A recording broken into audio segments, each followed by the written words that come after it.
Hello everyone, आप सभी का स्वागत है ट्रिकी केमिस्ट्री बेसिक्स बाय सुमन नेगी में। तो आज हम पढ़ने जा रहे हैं विलियन भाग 8, जिसमें हम लास्ट टर्म नॉर्मलता को समझाने रहे हैं। इसके बाद हमारी थ्योरेटिकल वाला पोर्शन शुरू होगा, जैसे विलेयता है और राउल्ट का नियम, आइडियल नॉन आइडियल सॉल्यूशन है।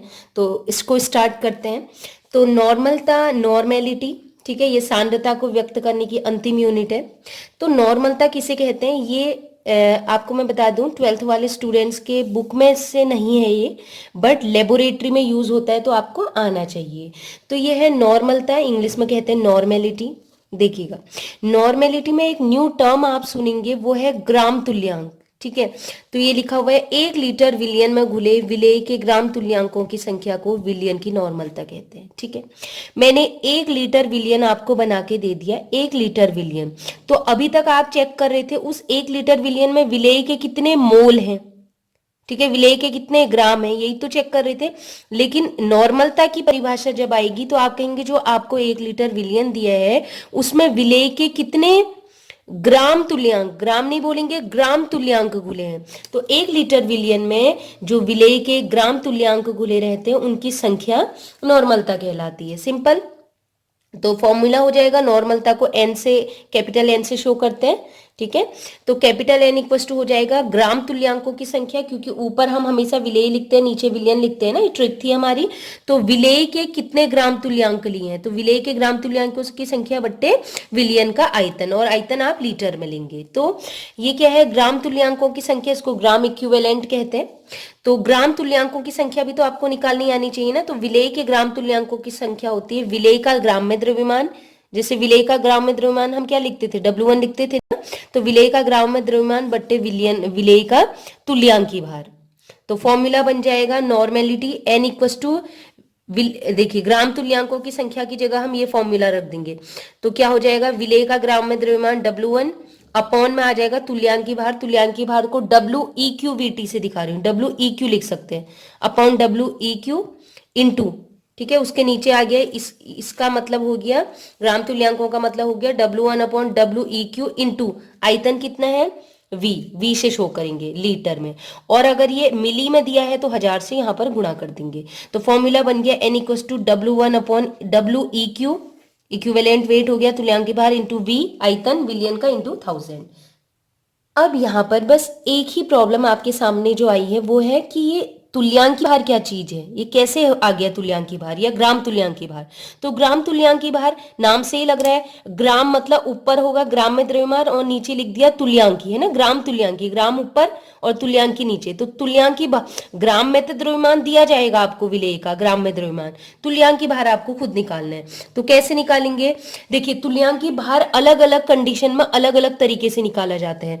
तो पहली कंडीशन है, अगर आपको केवल तत्व की बात की जाए, ठीक है, आपको समझ में आ जाएगा, तत्व की बात की जाए तो तत्व का तुल्यांकी भार कैसे निकालते हैं, उस तत्व का परमाणु भार, जिसे हम GM ग्राम एटॉमिक वेट भी कहते थे, बताया था ना, ग्राम परमाणुविक द्रव्यमान, पहले हम पढ़ चुके हैं सब। ठीक है, तो परमाणु, उस तत्व का परमाणु भार बट्टे उसकी संयोजकता कितनी है। तो अब मैं आपको बता देती हूँ, परमाणु भार निकालना तो आपको आता ही है। जैसे कि हाइड्रोजन का 1 होता है परमाणु भार, 1.008 होता है, ऑक्सीजन का होता है 16, और सल्फर का होता है 32, फ्लोरीन का होता है 19, क्लोरीन का होता है 35.5। पता है ना आपको, उनके परमाणु क्रमांक का 2 गुना लगभग। ठीक है, डबल। अब ये तो परमाणु भार तो आप निकाल लेंगे। अब बात आई संयोजकता, संयोजकता कैसे निकालें। तो संयोजकता के लिए पीरियोडिक टेबल मैंने आपको दी थी, उसमें एक ट्रिक बताई थी, है ना। जैसे हाइड्रोजन जो पहली सीरीज है उसको 1 ट्रिक देते हैं, 1 ट्रिक के अकॉर्डिंग। ठीक है, तो हाइड्रोजन की ऑक्सीडेशन स्टेट, एक प्रकार से वैलेंसी को ये समझ लीजिए, हाइड्रोजन आउटर मोस्ट शेल में 1 है, ये 1 इलेक्ट्रॉन लूज कर सकता है, तो वैलेंसी 1। ठीक है, फ्लोरीन 1 इलेक्ट्रॉन गेन कर सकता है, ले सकता है, इसलिए संयोजकता 1। फ्लोरीन, क्लोरीन, ब्रोमीन, आयोडीन, इन सभी की 1 होगी। ठीक है, चाहे ले रहा है या दे रहा है। ऑक्सीजन जो है, ऑक्सीजन की वैलेंसी होती है संयोजकता, मतलब ये 2 इलेक्ट्रॉन गेन करता है, तो 2।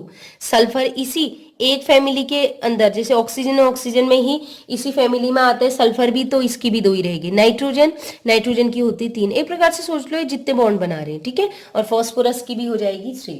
तो ये मैंने कुछ दे दिए जनरल से जो आएंगे। अब हम बात करते हैं तुल्यांकी भार निकाल के दिखाते हैं।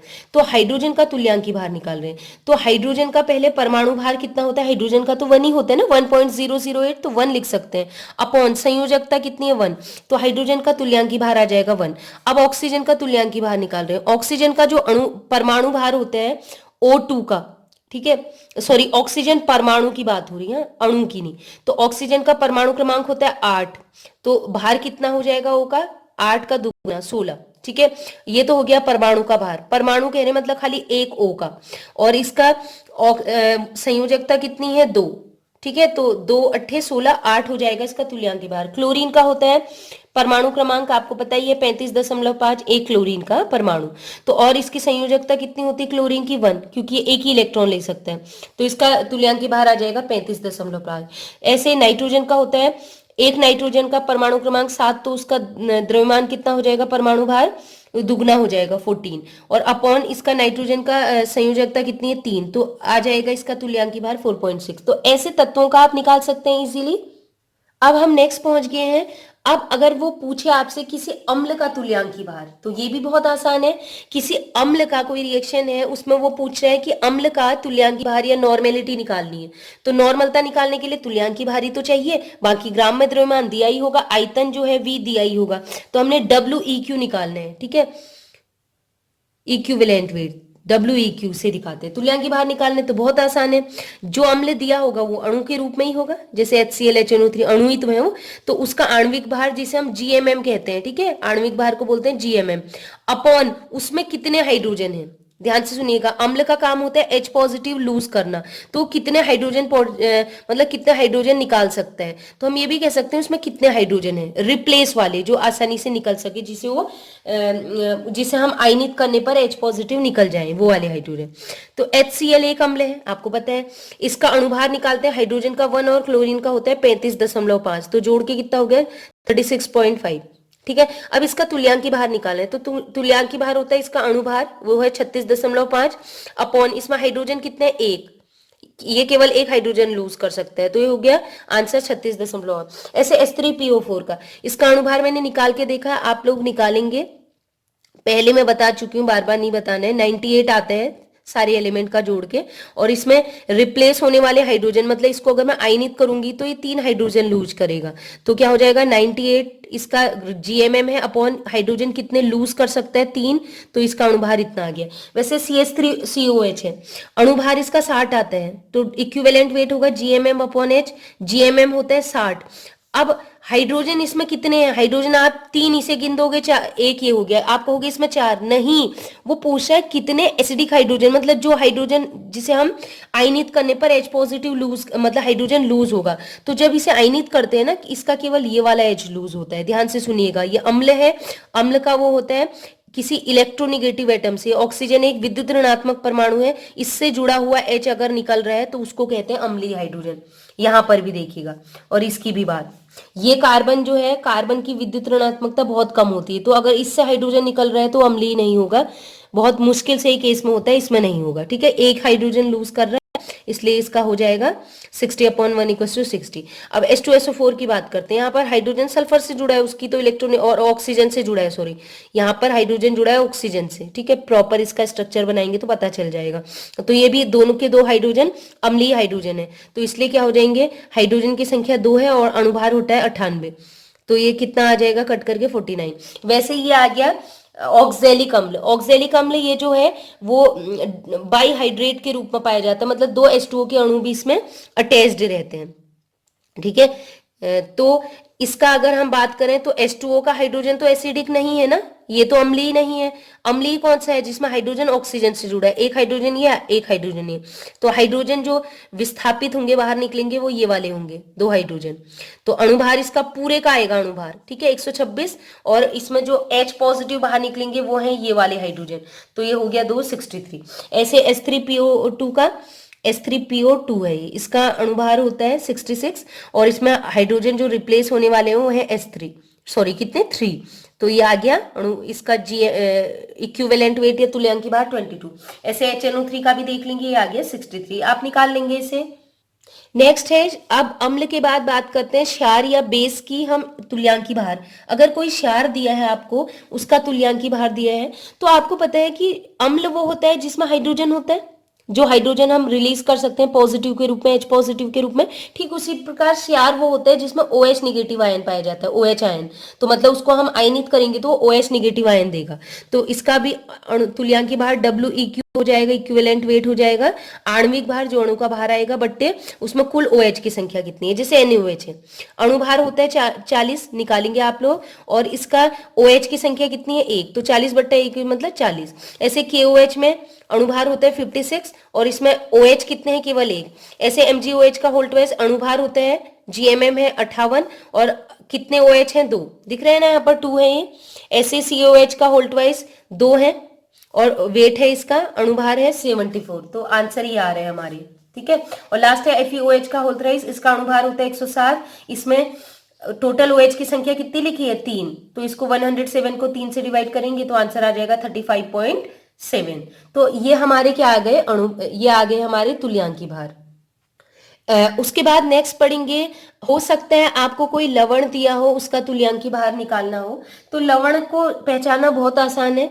एक आपको कोई धातु दिया होगा धनावेश वाला और उससे जुड़ा होगा कोई ऋणावेश वाला, तो वो लवण होता है, ठीक है। जैसे लिथियम है पॉजिटिव चार्ज, ये धातु होता है और इसमें कार्बोनेट जुड़ा है नेगेटिव आयन, ठीक है।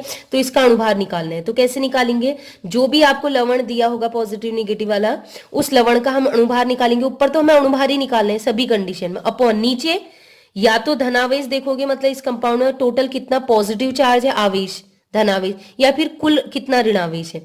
तो मैं इसको तोड़ के दिखा रही हूँ। Li2CO3 को तोड़ेंगे तो देखिए Li की संख्या कितनी है, 2 और CO3 की संख्या है 1। तो कंडीशन कहता है कि कुल चार्ज बराबर होना चाहिए, जितना निगेटिव उतना पॉजिटिव। तो आपको पता है, वैसे भी पता है लिथियम पे क्या होता है, 1 पॉजिटिव चार्ज, तो यहाँ पर कितना लिखा है, 2। तो मतलब है 1 लिथियम पे 1 पॉजिटिव, तो 2 लिथियम पे 2 पॉजिटिव, तो 2 पॉजिटिव है, तो इसमें ऑब्वियसली अगर एक ही एटम, इसका एक ही मॉलिक्यूल दिया है, तो इस पे 2 निगेटिव होगा, सिंपल सी बात है। ओवरऑल चार्ज जितना पॉजिटिव उतना ही निगेटिव, 2 पॉजिटिव 2 निगेटिव, ठीक है। तो इसका निकालते हैं अणुभार 74 होता है। और इसमें चार्ज की बात करते हैं तो पॉजिटिव चार्ज देख लेते हैं इसमें, ठीक है, किसी को भी देख लो। तो पॉजिटिव चार्ज टोटल कितना है, 2 पॉजिटिव, तो 2 से डिवाइड कर दो, आ जाएगा हमारा इक्विवेलेंट वेट, तुल्यांकी भार। ऐसे Ca3PO4 का होल ट्वाइस, कैल्शियम की संख्या 3 है और PO4 की संख्या कितनी लिखी है, 2, तो मैं ये लिख दिया। अब क्या है, आपको पता है ओवरऑल चार्ज बराबर होना चाहिए। आपको पता है कैल्शियम सेकंड ग्रुप में आता है, ट्रिक भी बताई थी मैंने आपको पहले, कैल्शियम सेकंड ग्रुप में आता है, द्वितीय समूह में आता है। तो द्वितीय समूह का मतलब इसका चार्ज होता है +2, तो मैंने इसके ऊपर लिख दिया +2। तो कुल आवेश कितना हो गया इसके ऊपर, 3 दूनी 6, +6 आ रहा। तो इसके ऊपर भी आपको ध्यान रखना है +6 ही आना चाहिए। तो इस PO4 की संख्या कितनी है, 2, तो इसको कुछ भी करके -6 बदलना है, ठीक है। +6 आ रहा है तो इस पे -6 आना चाहिए। तो 2 को कितने से गुणा करूं कि -6 आ जाए, तो उसको 2 को कितने से गुणा करेंगे, -3 से, तो आवेश आ गया -3, आसान है। तो अब हम देखते हैं GMM, इसका टोटल निकाल के आप लोग करेंगे और खुद करके देखेंगे, तो ये आ जाएगा 310।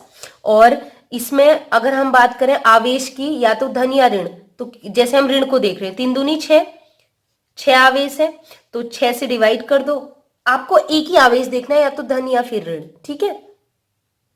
नेक्स्ट है अम्लीय लवण का तुल्यांकी भार। अब लवण भी देखिए 2 टाइप के होते हैं। एक तो लवण वो थे पहले वाले जिसमें एक पॉजिटिव आयन एक नेगेटिव आयन दिया था, इसके अलावा HOH कुछ नहीं दिया था। लेकिन कुछ लवण ऐसे भी होंगे जिनमें H हाइड्रोजन भी होगा, तो उनको कहेंगे अम्लीय लवण।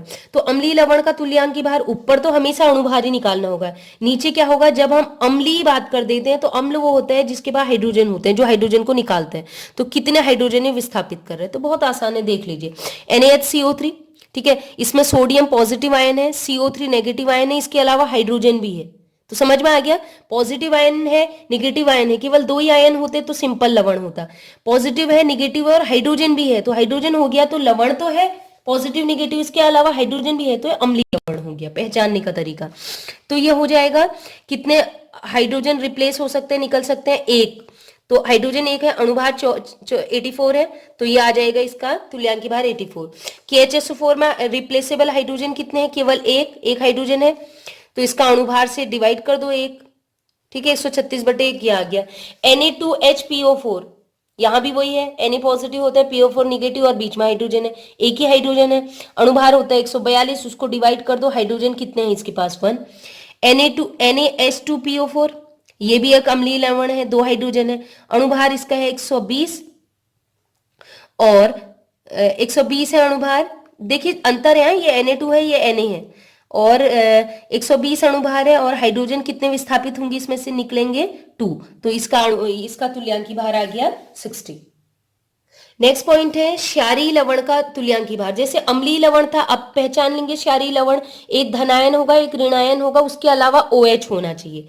जैसे कि इसका पहले अणुभार का फॉर्मूला देख लेंगे, ऊपर आणविक भार ही आएगा और नीचे अगर क्षारीय कह रहा तो क्षार अगर बोल दिया ना उसने, ऐसे समझो, अगर उसने क्षारीय बोल दिया, बेसिक बोल दिया, मतलब OH की बात कर रहे हैं। अम्लीय बोल दिया तो H की बात कर रहे हैं, और लवण बोल दिया तो या तो आवेश, लवण की बात करेगा तो आवेश, अम्ल की बात तो हाइड्रोजन H, क्षार की बात करेगा तो OH।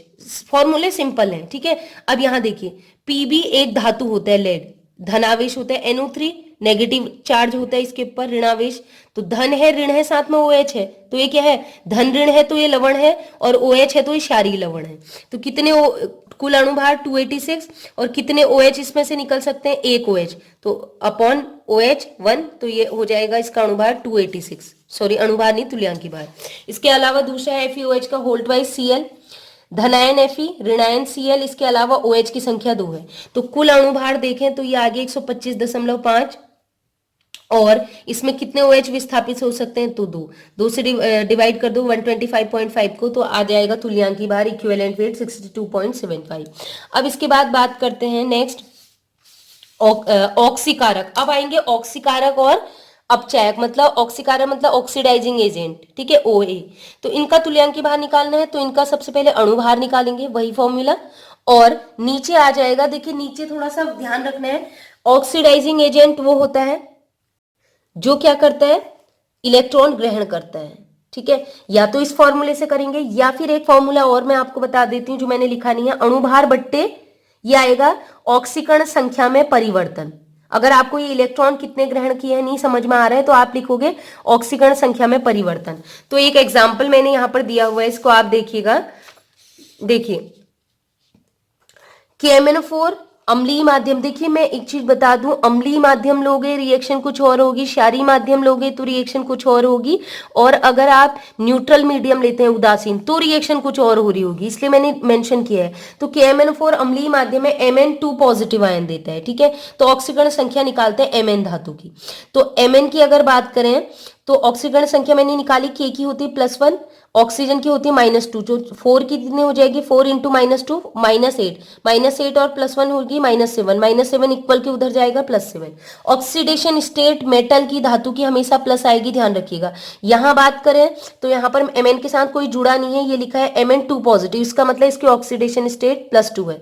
तो हम देखते हैं कुल कितने का चेंज हुआ, पहले +7 था, अब हो गया 2, कितना कम हो गया 5, तो कितने का ऑक्सीकरण संख्या में कितने का अंतर आया, 5 का, ये लिखो। या फिर ग्रहण किए गए इलेक्ट्रॉन वो भी 5 ही होंगे, जैसे 7 में से 7 में हम कितना माइनस जोड़ें कि 2 आ जाए, 7 में हमने माइनस किया 5, माइनस क्या होते हैं, इलेक्ट्रॉन होते हैं ना, तो इलेक्ट्रॉन जोड़ोगे इसका मतलब है माइनस कर रहे हो, ध्यान रखिएगा। ये +7 है, इसमें इलेक्ट्रॉन जोड़ रहे हो, तो इलेक्ट्रॉन का जुड़ना मतलब इलेक्ट्रॉन पे चार्ज होता है माइनस, तो समझ लीजिए माइनस कर रहे हैं, इजी ट्रिक है इसको समझने की, ठीक है। तो इसमें से 5 इलेक्ट्रॉन अगर हम जोड़ देंगे, मतलब 5 घटा देंगे तो कितना आ जाएगा, 2, आसान है। तो इसका मतलब है 5 इलेक्ट्रॉन ही ग्रहण कर रहा है, और ऑक्सीकरण संख्या में भी अगर देखें तो 5 ही का अंतर आ रहा है, तो 7 से 2 हो रहा है ना, 7 से कम हो रहा है, तो 5 का अंतर आ रहा है। तो इसका KMnO4 पूरे का देखेंगे, KMnO4 का अणुभार आ रहा है 158 अपॉन ऑक्सीकरण संख्या में परिवर्तन, या फिर कितने इलेक्ट्रॉन ये ग्रहण कर रहा, 5, तो 5 से अणुभार को डिवाइड कर देंगे तो आ जाएगा 31.6। मतलब इस रिएक्शन में KMnO4 जो कि एक ऑक्सीकारक है, ध्यान रखिएगा ऑक्सीकारक है, ठीक है, तो इसका अणुभार कितना, सॉरी तुल्यांकी भार कितना आ जाएगा, 31.5। चलिए तो नेक्स्ट है अपचायक का तुल्यांकी भार। जैसे ऑक्सीडाइजिंग एजेंट ऑक्सीकारक का था, वैसे अपचायक या रिड्यूसिंग एजेंट का हम इक्विवेलेंट वेट या तुल्यांकी भार निकालेंगे। ऊपर वही अणुभार, अब जैसे ऑक्सीकार्ड इलेक्ट्रॉन ग्रहण कर रहा था, ऑक्सीकार्ड इलेक्ट्रॉन ग्रहण करता है, गेन करता है, वैसे अपचायक उसका उल्टा होगा, वो इलेक्ट्रॉन त्यागेगा। लेकिन फॉर्मूला यहां भी अगर हम दूसरा वाला कहें तो सेम होगा, ऑक्सीकरण संख्या में परिवर्तन। ठीक है, अणुभार बट्टे वहां भी लिखा था ऑक्सीकरण संख्या में परिवर्तन, चेंज इन ऑक्सीडेशन स्टेट, और यहां भी वही कहोगे ऑक्सीकरण संख्या में परिवर्तन। और अगर इलेक्ट्रॉन के अकॉर्डिंग कह रहे हो तो ध्यान से लिखना है, ऑक्सीकरण वो होता है ऑक्सीकारक जो इलेक्ट्रॉन ग्रहण करता है, और अपचायक वो होता है जो इलेक्ट्रॉन त्यागता है। तो एक रिएक्शन पूरी दे रखी है एग्जांपल के लिए, HNO3 plus CuO equal to CuNO3 plus NO2 plus O2। तो इसमें मैंने खुद करके देख लिया है, बहुत डिटेल नहीं बतानी क्योंकि हम नॉर्मेलिटी पढ़ रहे हैं, नॉर्मलता पढ़ रहे हैं। तो ये कॉपर है, ये चेंज हो रहा है कॉपर में, ठीक है, CuNO3 में। तो इसकी जब ये अकेला है तो इसका ऑक्सीकरण संख्या 0 होता है बच्चों, ठीक है। और जब यहां आ जाएगा तो NO3 पे होता है -1 चार्ज, तो 2NO2 पे कितना हो जाएगा -2 इक्वल के उधर जाएगा +2। तो ऑक्सीकरण संख्या थी 0, अब हो गई +2, कितने का अंतर आ गया, 2 का अंतर आ रहा है ऑक्सीकरण संख्या में। इसका मतलब ये कितने, अगर हम बात करें कि कितने इलेक्ट्रॉन त्याग रहे हैं, ठीक है, यहां पर लिखेंगे, ठीक है, कितने इलेक्ट्रॉन त्याग रहे हैं, 2 इलेक्ट्रॉन, ठीक है। जितना चेंज आएगा ऑक्सीकरण संख्या में उतने ही इलेक्ट्रॉन त्याग रहे हैं। तो ऑक्सीकरण संख्या वाला फॉर्मूला लगाना ज्यादा जरूरी है, आसान है इलेक्ट्रॉन ग्रहण और त्यागने से अच्छा, ठीक है। तो Cu का अणुभार कितना आ रहा है 63.5, ये एक रिड्यूसिंग एजेंट है, ठीक है। और ऑक्सीकरण संख्या में परिवर्तन कितने का है, 0 से 2 हुआ, कितने का परिवर्तन आया, 2 का चेंज हुआ, तो 2 आ गया, 2 से डिवाइड कर दो तो आ गया 31.75 ग्राम। ये तुल्यांकी भार आ गया किसका, कॉपर का, जो कि एक अपचायक है या रिड्यूसिंग एजेंट है। नेक्स्ट है रेडॉक्स अभिक्रिया का तुल्यांकी भार। तो रेडॉक्स अभिक्रिया का मैं केवल फॉर्मूला ही यहाँ पर बताऊंगी क्योंकि इतना हमें नहीं जाना है, 12th का लेवल या BSc में इतना ज्यादा नहीं होता है। अगर कॉम्पिटिटिव एग्जाम है तो उसके लिए मैं इंग्लिश मीडियम की भी एक सीरीज बनाऊंगी। मैंने आपको बताया कि सॉल्यूशन का इंग्लिश में भी आने वाला है वर्जन, उसमें जब मैं IIT JEM और उनके लिए कॉम्पिटिटिव एग्जाम के लिए प्रिपरेशन कराऊंगी तो वहां पर हमारी नॉर्मेलिटी का एक बहुत बड़ा लेक्चर आएगा, उसमें बहुत डिटेल में बताऊंगी मैं, यहाँ मैंने शॉर्ट में बताया है। तो पदार्थ का तुल्यांकी भार क्या होगा, अगर हम कोई रेडॉक्स अभिक्रिया की बात कर रहे हैं, मतलब रेडॉक्स अभिक्रिया जिसमें ऑक्सीकरण भी हो रहा है और अपचयन भी हो रहा है, ठीक है, ऑक्सीडेशन और रिडक्शन दोनों हो रहा है, तो उसका तुल्यांकी भार, तो उस अभिक्रिया में जिस पदार्थ का आपकी बात हो रही है, जिस पदार्थ का तुल्यांकी भार निकालना है उसका अणुभार आप निकालेंगे अपॉन उसकी ऑक्सीकरण संख्या में कुल परिवर्तन कितना हो रहा है, ठीक है। टोटल चेंज देखते हैं पूरी रिएक्शन में। नेक्स्ट बात करते हैं, वो कंप्लीट हो गए हैं हमारे। अब तुल्यांकी भार वाला हमने कंप्लीट कर लिया, तुल्यांकी भार कैसे निकालेंगे, फॉर्मूला मैंने बता दिया, नॉर्मेलिटी N इक्वल टू होता है W1 विलेय के ग्रामों की संख्या बट्टे W इक्विवेलेंट, तुल्यांकी भार निकालेंगे, ठीक है, इनटू V आयतन लीटर में। तो अब हम बात करें डाइल्यूशन की, ये सेम फॉर्मूला आएगा जैसा मैंने मोलरता में बताया था, मोलैरिटी में बताया था। मान लीजिए एक विलियन आपको दिया है जिसका नॉर्मेलिटी N1, नॉर्मलता N1 और आयतन V1 है। अगर उसमें मैं इतना पानी मिला दूं, 500 ml 100 ml जितना भी कह रहा है, अगर मैं डाइल्यूट कर दूं, अगर पानी मिलाने वाला नहीं भी लिखा है, उसने बोला है कि मैंने 100 ml तनु कर दिया, तनु मतलब डाइल्यूट करना मतलब पानी डालना, ठीक है, तो इतना ऐड कर दिया, तो जो नया विलियन बन रहा है इसका नॉर्मलता हम मान लेंगे N2 और V2। तो उस कंडीशन में आप फॉर्मूला लेंगे N1V1 इक्वल टू N2V2। तो जब तनुता वाली बात होगी, पानी ऐड करने वाली बात होगी, तो इससे निकालेंगे, ये होगा प्रारंभिक आयतन और प्रारंभिक नॉर्मलता इसका, और ये पानी मिलाने के बाद जो होगी वो होगी अंतिम विलियन। और ध्यान रखिएगा जितना पानी मिलाया होगा वही होगा हमारा V2, आप इन दोनों को जोड़ मत दीजिएगा, ठीक है।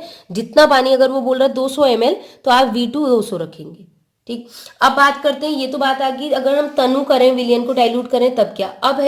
अब मिश्रण की नॉर्मलता, ये लास्ट कह सकते हैं, लास्ट फॉर्मूला है। आपको 2 विलियन 3 विलियन 4 विलियन मिक्स करके दिए हैं, तो पूछा उसका उस मिश्रण का जो बनेगा उसकी नॉर्मलता क्या होगी। ये भी फॉर्मूला मोलरता में पड़ा है। इस विलियन की नॉर्मलता थी N1V1, दूसरा विलियन है उसकी नॉर्मलता थी N2V2, ये आयतन है, N2 है नॉर्मलता, V2 है आयतन। तो अब इन दोनों को मिक्स कर दें, 3 विलियन है, N3V3 भी है, मिक्स कर दे तो जो विलियन बनेगा उसकी नॉर्मलता कितनी होगी। तो उस मिश्रण की नॉर्मलता मैंने मोलरता जब पढ़ाया था उसको डिटेल में पढ़ाया था, वहीं से देखें, यहाँ मैं शॉर्ट में फॉर्मूला बता रही हूँ। तरीका वही होगा निकालने का फॉर्मूला। वहां पर मैंने पूरा बताया था कि कैसे निकलेगा ये फॉर्मूला, लेकिन अभी ज्यादा फोकस मुझे नहीं करना है इसमें। जब हम पढ़ेंगे इंग्लिश की सीरीज आएगा उसी में बताऊंगी। तो आप सीधे सीधे लिखेंगे जो मिश्रण बनेगा 2 विलियन 3 विलियन के मिलाने से, उसकी नॉर्मलता हो जाएगी N1V1 plus N2V2 upon V1 plus V2। अगर 3 विलियन है तो N1V1 plus N2V2 plus N3V3 upon V1 plus V2 plus V3। समझ में आ गया? जितने विलियन बनते जाएंगे उतना यहाँ जोड़ते जाएंगे आप।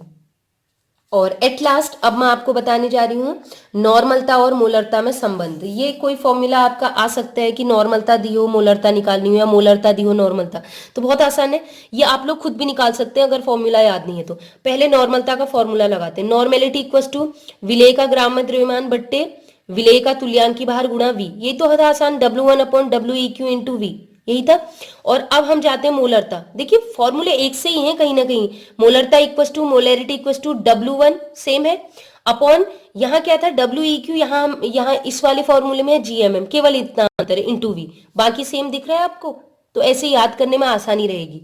बस याद रखना WEQ निकालने के लिए हमें तुल्यांकी अणुभार बट्टे संयोजकता या ऑक्सीकरण संख्या या फिर हाइड्रोजन कितने हैं या OH कितने हैं, आवेश कितने हैं, वो लगाना पड़ता है, WEQ फिर निकालना पड़ता है। ठीक है, तो हम क्या करेंगे, समीकरण 1 को समीकरण 2 से डिवाइड कर दो तो N/M इक्वल टू हो जाएगा इतना बट्टा इतना, W1 upon WEQ into V बट्टे upon W1 upon GMM into V.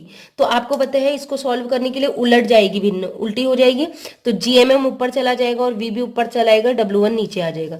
तो क्या हो जाएगा formula N upon M equals to, ये पहला फॉर्मूला था W1 upon WEQ into we, और ये वाली भिन्न फ्रैक्शन उलट गया, ठीक है, चेंज हो गया, तो ये हो जाएगा GMM ऊपर चला जाएगा, V ऊपर जाएगा, W1 नीचे। W1 से W1 कैंसिल हो गया क्योंकि दोनों विलेय के ग्राम में द्रव्यमान है। V आयतन से आयतन कैंसिल हुआ तो बचा क्या, GMM अपॉन WEQ। तो फॉर्मूला बन गया नॉर्मेलिटी नॉर्मलता बट्टे मोलरता इक्वस टू ग्राम आणविक द्रव्यमान GMM अणुभार जो आप निकालते हैं अपॉन WEQ। अभी फिर कटेगा ही, लेकिन इतना हमें जाना नहीं है क्योंकि यहाँ पर भी अणुभार आएगा, यहाँ भी अणुभार आएगा, तो यहाँ फिर कट सकता है। ठीक है, लेकिन मैं इतना ज्यादा डिटेल नहीं जाना है, आप निकाल सकते हैं, वो तो कंडीशन के अकॉर्डिंग होगा। ठीक है, इसमें भी तो आते हैं ना GMM, WEQ equals to GMM बट्टे आवेश, तो GMM से GMM भी कटेगा अभी। ठीक है, लेकिन अब कौन सा लगाएं फॉर्मूला, आवेश वाला लगाएं कि हाइड्रोजन की संख्या वाला लगाएं, ऑक्सीकरण संख्या लगाएं, बहुत बताए ना फॉर्मूले तुल्यांकी निकालने के लिए, तुल्यांकी अणुभार, इसलिए उतना डिटेल नहीं जाना। और लास्ट है नॉर्मल। अब ये विलियन पहले भी बता चुकी हैं, आपसे पूछा जाए नॉर्मल विलियन है तो मतलब 1 नॉर्मलता है, आपसे कहा जाए सेमी नॉर्मल विलियन है, इसका मतलब है नॉर्मलता 1/2 है।